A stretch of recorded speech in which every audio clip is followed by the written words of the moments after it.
When we think about food, we take a look now at the vital role bees play in getting some of your favorite dishes to the table, and the way commercial beekeepers in the U.S. are struggling to keep their bees healthy. Allison Aubrey of National Public Radio has our report. The story is part of the NewsHour's ongoing collaboration with NPR.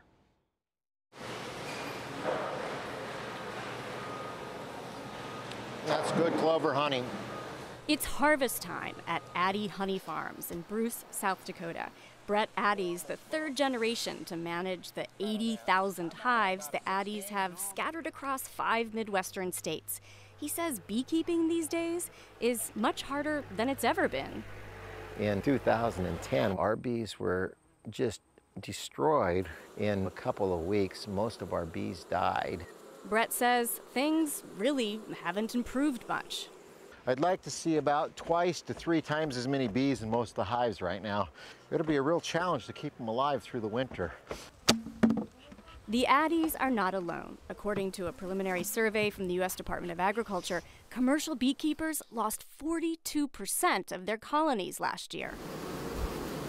Bees are a critical part of agriculture. Addy trucks his bees out to pollinate California's almond groves every year. And it's not just almonds. Bees pollinate everything from apples to cherries to squash. To figure out what's plaguing the bees, the Obama administration assembled a task force last year. Scientists at the EPA, USDA, and researchers across the country who've been studying the problem are finding there are multiple issues. Bees have fewer wildflowers to forage on due to a loss of habitat.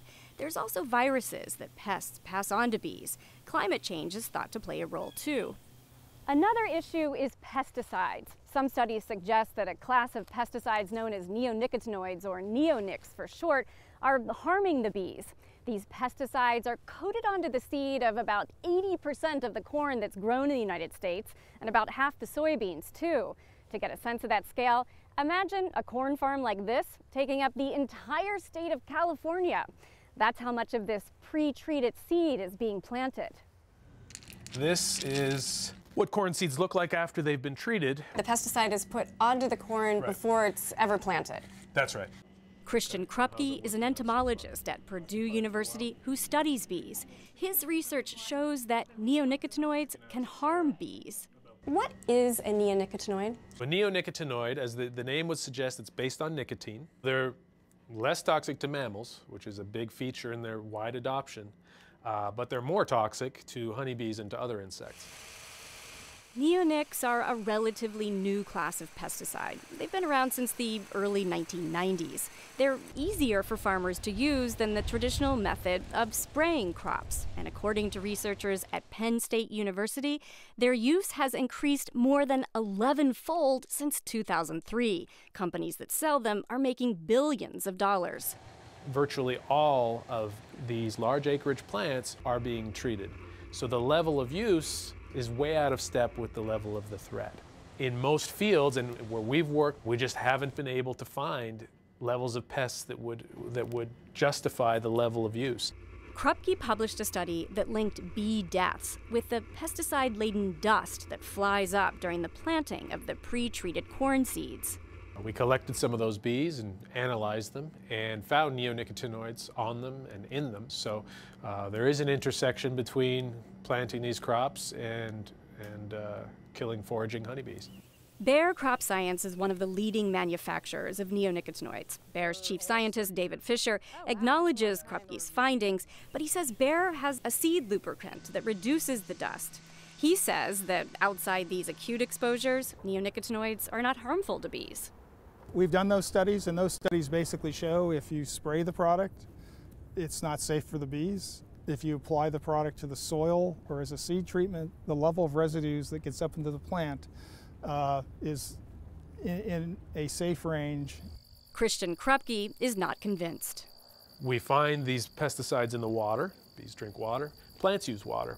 We find that wildflowers that grow near these areas also have some of these pesticides in them. You add up over the course of the season, and yes, we do find concerning levels. Krupke says those levels do not kill the bees, but may leave them more vulnerable. Bayer's chief scientist says the major threat to bees is a mite that punctures the honeybee's body and feeds on its blood. It's known as the varroa mite, and a recent report issued by President Obama's task force also points to the mite as one issue. 80% of the problem is varroa mites and the viruses and the diseases those viruses cause. But some beekeepers suspect the increased use of the neonicotinoids is making their bees more vulnerable to the mite. For 15 years, we managed that varroa mite and kept our losses under 5 to 8%. Now we're losing 50% of the bees every year. Bayer Crop Science started a program called CARE. Pesticide manufacturers, including Bayer and Syngenta, have launched campaigns of their own to boost bee health. Syngenta is doing a lot of things for bee health.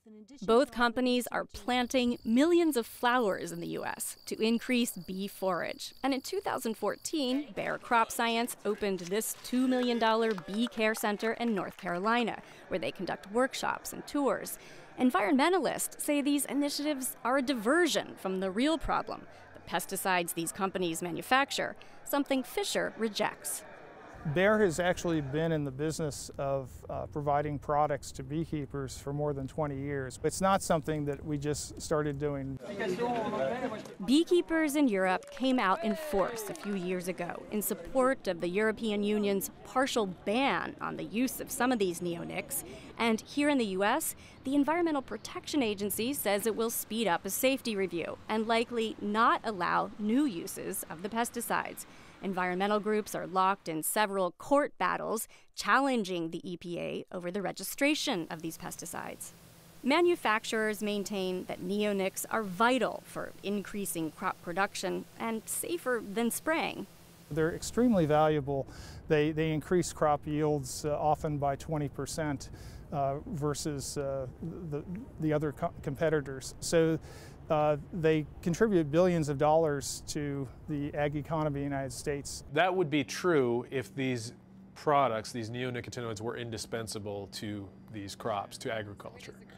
But they're not. Some of our own work in corn and the work of others in the United States has shown that it's very difficult to consistently show a yield benefit.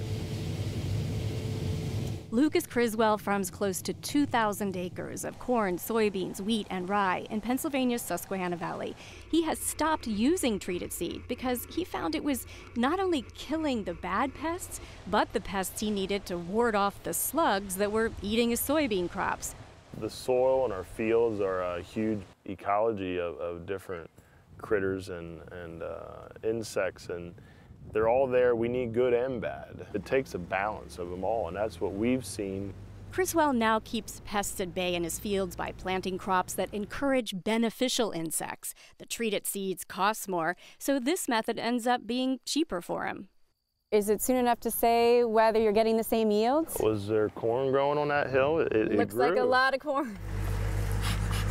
Earlier this year, President Obama's task force called for a reevaluation of the pesticides, and consistent with the president's requirements, the EPA has expedited its review. I'm Allison Aubrey of NPR News for the PBS NewsHour in Bruce, South Dakota.